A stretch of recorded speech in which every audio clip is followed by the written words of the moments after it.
12 साल से बंद पड़े एक खंडहर मकान में अचानक से एक महिला आती है और वहां पर फूट फूट कर रोने लगती है, जोर जोर से चिल्लाने लगती है, चीखती हुई कहती है, मेरी बेटी कहाँ है?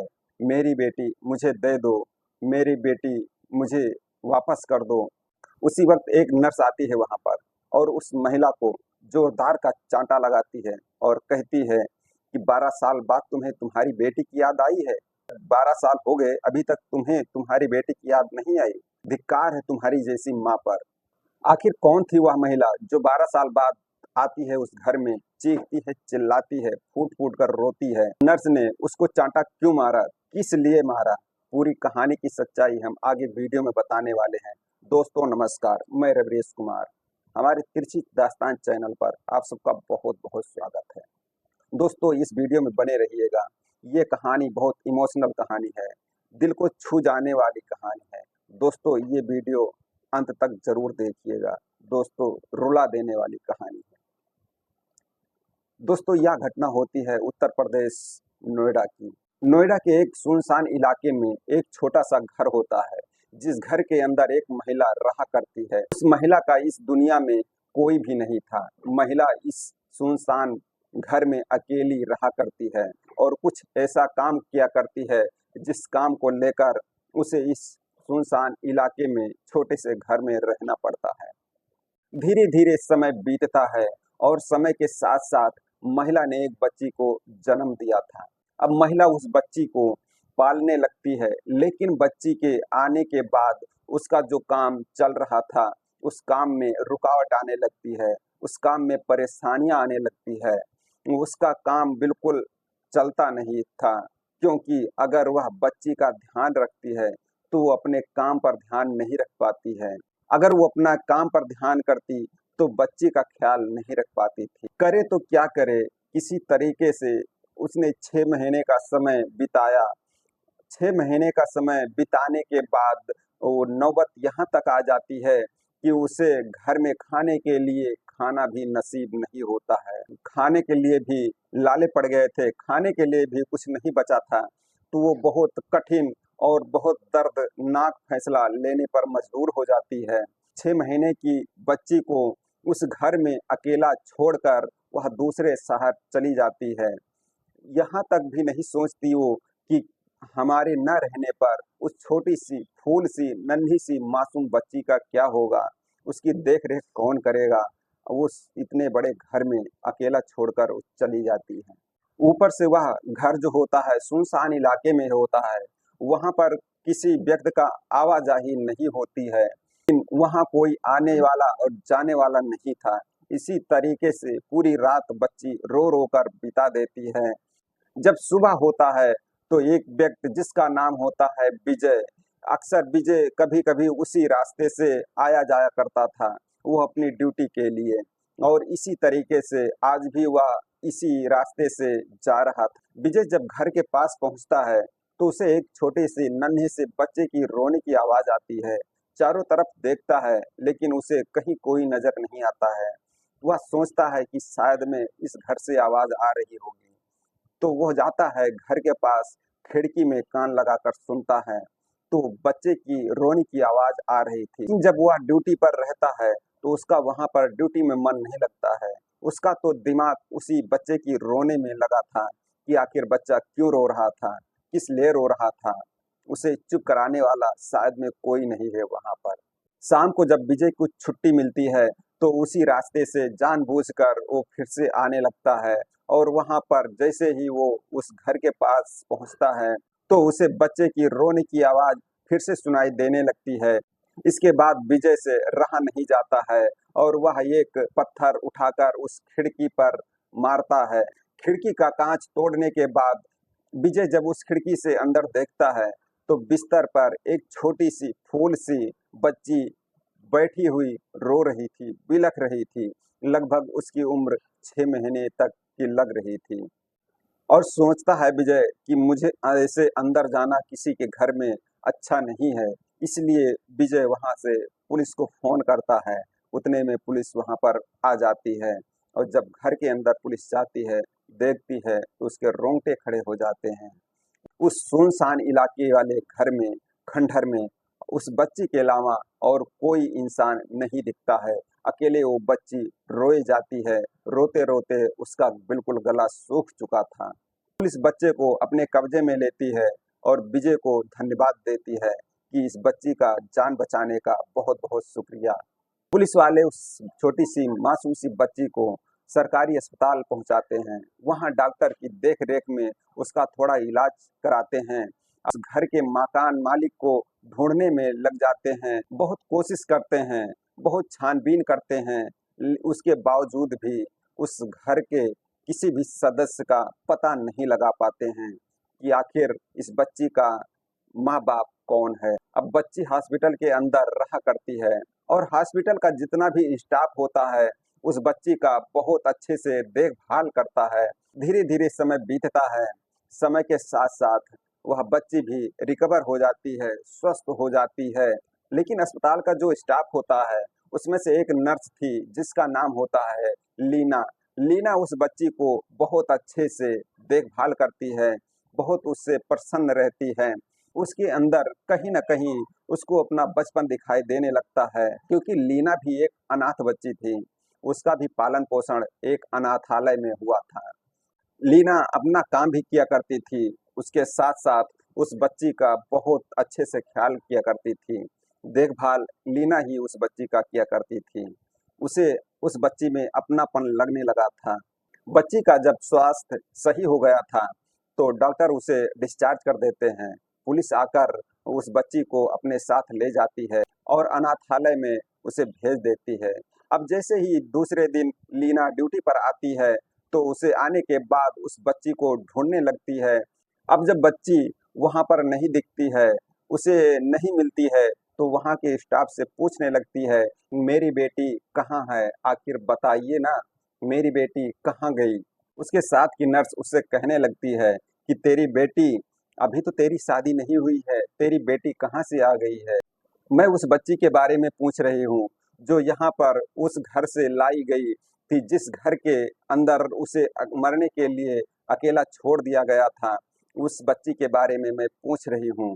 तुम तो मज़ाक करने लगी हो। उसके बाद स्टाफ की जो नर्स होती हैं, वो उससे कहने लगती हैं, उसका मज़ाक उड़ाने लगती हैं कि वो तो तेरी बेटी नहीं है, ये ऐसे ही आई थी और वो अब अपनी सही जगह पर चली गई है। पुलिस वाले उसे ले जाकर अनाथालय में छोड़ दिए हैं और कहने लगते हैं कि आखिर तू करना क्या चाहती है? क्या करेगी तू?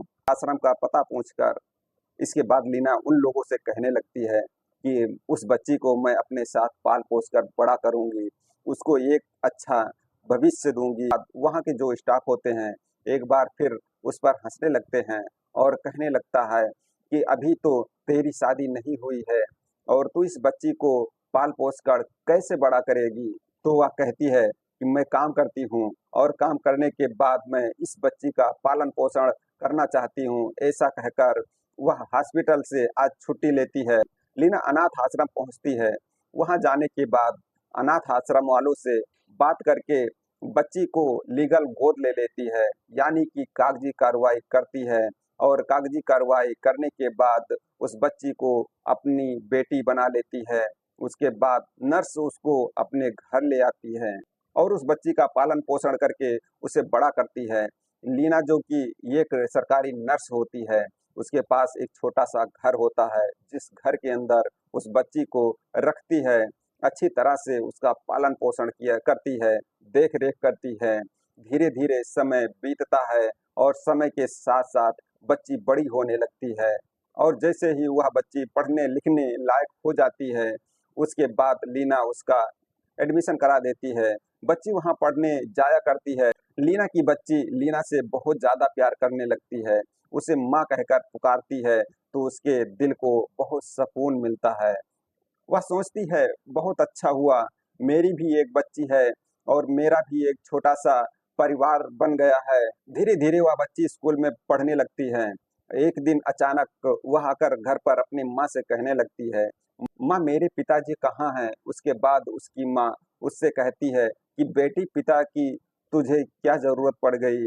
मैं ही तुम्हारा पिता हूँ, मैं ही तुम्हारी माँ हूँ। लेकिन वह बच्ची जो होती है, वह कहती है सभी बच्चों के जो पिता होते हैं वह स्कूल लेकर आते हैं और उनको स्कूल से ले जाते हैं। लेकिन मेरे पापा कहाँ हैं, मैं जानना चाहती हूँ। तो उसके बाद लीना उससे कह देती है, तुम्हारे पिता की तुम्हारे जन्म से पहले ही मौत हो गई है। ऐसा कहकर वह उस बच्ची को चुप करा देती है। बच्ची भी समझ जाती है, वह भी अपनी माँ से बहुत ज़्यादा प्यार किया करती है और उसके साथ-साथ घुल-मिल कर रहने लगती है।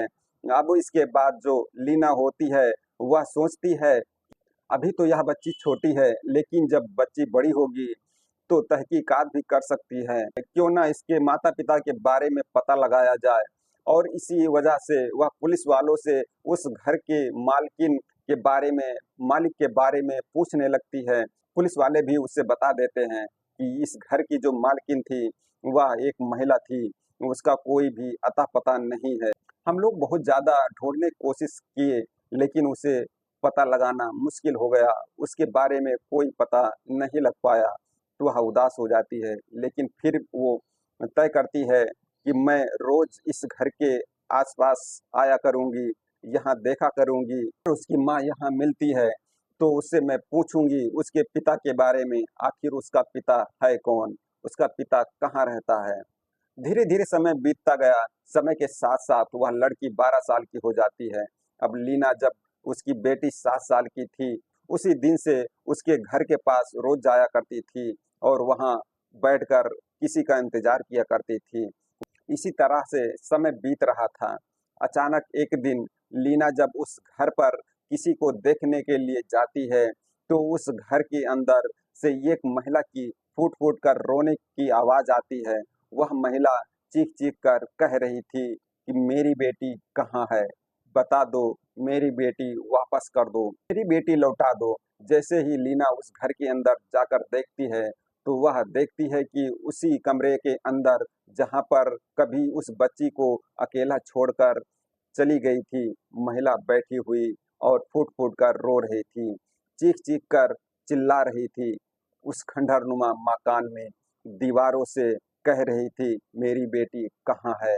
उसकी आँखों में आँसू होते हैं, वह बहुत ही ज़्यादा पछता रही थी।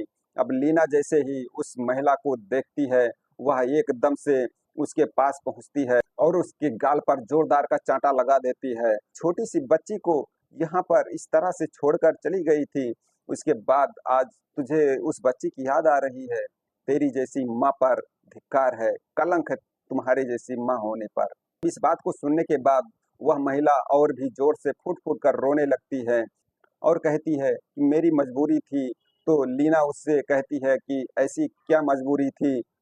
ऐसी क्या मजबूरी हो गई थी जो कि एक छोटी-सी, नन्ही-सी, फूल-सी बच्ची को यहाँ मरने के लिए छोड़ दिया था तुमने? उसके बाद वह महिला अपनी पूरी कहानी, पूरी व्यथा लीना नर्स से बताती है। मैं गलत काम किया करती थी, इसी वजह से मैं सुनसान जगह पर अपना एक छोटा-सा घर बना रखा था। मेरी बच्ची जब हो गई थी, अब अपनी बच्ची के पास समय देती थी, तो काम के लिए दिक्कत होने लगती थी। अगर काम पर समय देती थी, तो हमारी बच्ची का पालन-पोषण होने में दिक्कत हो जाती थी। इसीलिए खाने के लिए लाले पड़ गए थे, खाने-पीने के लिए कुछ भी नहीं बचा था।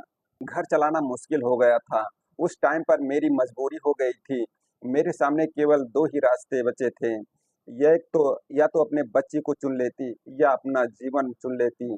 मैंने बच्ची को छोड़ना बेहतर समझा और उस दिन से उसको छोड़कर यहाँ से किसी दूसरे शहर में चली गई थी। यह बात सुनने के बाद लीना को बहुत गुस्सा आ जाता है। वह कहने लगती है, जब ऐसी ही हालत हो गई थी, तो तुम भीख माँग कर खा लेती, भीख माँग कर अपना पेट भर लेती। बच्ची को छोड़ के जाना ज़रूरी नहीं था, लेकिन तुमने ऐसा करके बहुत बड़ी गलती कर दी। तुमने यह भी नहीं सोचा था कि उस फूल सी बच्ची का क्या होगा, उस पर क्या बीतेगा? ऐसी बच्ची को मरने के लिए छोड़ दिया था तुमने। इंसानियत तुम्हारे अंदर बिल्कुल रह ही नहीं गई थी। मेरा तो मन ऐसा कर रहा है कि पुलिस वालों को बुलाकर तुम्हें पुलिस के हवाले करा दूँ, क्योंकि जो तुमने काम किया है ना, वो माफ़ी लायक नहीं है। लेकिन मेरी बेटी के लिए तुझे माफ़ कर रही हूँ। तुम्हारी बेटी हमारे पास है, वो अब हमारी बेटी है। मैं उसका पालन-पोषण कर रही हूँ। उसकी उम्र लगभग इस समय 12 वर्ष की हो चुकी है। आखिर में तुम आज मिल ही गई। तो हमारे सवाल का जवाब दे दीजिए। महिला पूछने लगती है कि वह सवाल क्या है, बताइए। तो लीना कहती है, मेरी बच्ची ने मुझसे एक सवाल पूछा कि मेरे पिता कहाँ हैं। इसी सवाल के चक्कर में मैं यहाँ पर लगभग 5 साल से चक्कर लगा रही हूँ कि कोई यहाँ पर मिल जाए, मेरे सवाल का जवाब दे दे। जब आज तुम मिल ही गई हो, तो मेरे सवाल का जवाब दे ही दो। उसका पिता कौन है? महिला उस नर्स से बताने लगती है, मेरी ज़िंदगी बिल्कुल नरक सी हो गई है। मैं गलत काम किया करती थी, इसलिए मुझे नहीं पता है उस बच्ची का पिता कौन है, उसके बारे में कुछ भी नहीं मालूम है। इतना कहते ही वह महिला फुट-फुट कर रोने लगती है। लीना जो होती है सरकारी नर्स होती है, उस पर थोड़ा तरस खाती है और उसे चुप रहने के लिए कह देती है। नर्स कहती है कि मेरी बच्ची जो है वह तुम्हारे पास सेफ नहीं रह सकती है। तुम क्योंकि तुम गलत काम किया करती हो, उसका असर उस बच्ची पर भी पड़ेगा, इसलिए वो हमारी बच्ची है, वह हमारे पास ही रहेगी। यह सुनकर वो उस महिला को थोड़ा संतुष्टि मिलती है, सोचती है कि खैर कोई बात नहीं, मेरी बच्ची जो है वो अभी तक जीवित है और वो अच्छे संस्कार पा रही है, इससे अच्छा क्या हो सकता है। महिला नर्स से कहती है कि मैं आपके और आपकी बेटी के बीच में कभी नहीं आऊँगी। और बेटी से मिलने की इच्छा भी वह त्याग देती है और कहती है कि मेरी बेटी का अच्छे से ख्याल रखना, उसे किसी प्रकार की तकलीफ ना होने पाए। वह महिला आँसुओं को पोंछते हुए वहाँ से जाने लगती है। इन सभी चीज़ों को देखकर लीना को थोड़ी-सी शांति मिलती है कि चलो ठीक है, मुझे मेरे सवालों के जवाब भी मिल गए हैं और मेरी बेटी भी मेरे साथ ही रहेगी ज़िंदगी भर। लीना ने शादी नहीं की थी, उसी बच्ची को देख-रेख करने के लिए, उसका पालन-पोषण करने के लिए, जब उसका पालन-पोषण करके बड़ा करती है, पढ़ा-लिखा कर बड़ा करती है, तो उस बच्ची की सरकारी नौकरी लग जाती है। जब उस बच्ची की नौकरी लग जाती है, समय बीतता गया, समय के साथ-साथ जब बच्ची शादी की योग्य हो जाती है, शादी करने की उम्र हो जाती है, लीना उस बच्ची की शादी कर देती है और शादी वह बच्ची इसी शर्त पर करती है कि मेरी माँ भी हमारे साथ ही रहेगी। तो बच्ची अपनी माता को भी अपने साथ में रखती है और अपनी माँ का अच्छे से ख्याल करती है, अच्छे से ख्याल रखती है, देखभाल करती है और माँ की सेवा में लगी रहती है और अपनी ड्यूटी भी करती है और दोनों का जीवन अच्छे से बीतने लगता है। दोस्तों यह थी कहानी एक 6 महीने की बच्ची की। एक मकान में उसे अकेले छोड़ दिया गया था। लेकिन दोस्तों कहते हैं ना कि जाको राखें साइयाँ मार सके ना कोई। दोस्तों विजय के बारे में क्या सोच रहे हैं? लीना के बारे में क्या कहते हैं? कमेंट बॉक्स में कमेंट कर कर ज़रूर बताइएगा कहानी कैसे लगी। दोस्तों यह कहानी सुनाने का मतलब किसी को परेशान करना नहीं है, किसी का दिल दुखाना नहीं है, बल्कि सचेत करना है कि जहाँ भी रहें, सही सलामत रहें, स्वस्थ रहें, अच्छे से रहें। जय हिंद, जय भारत।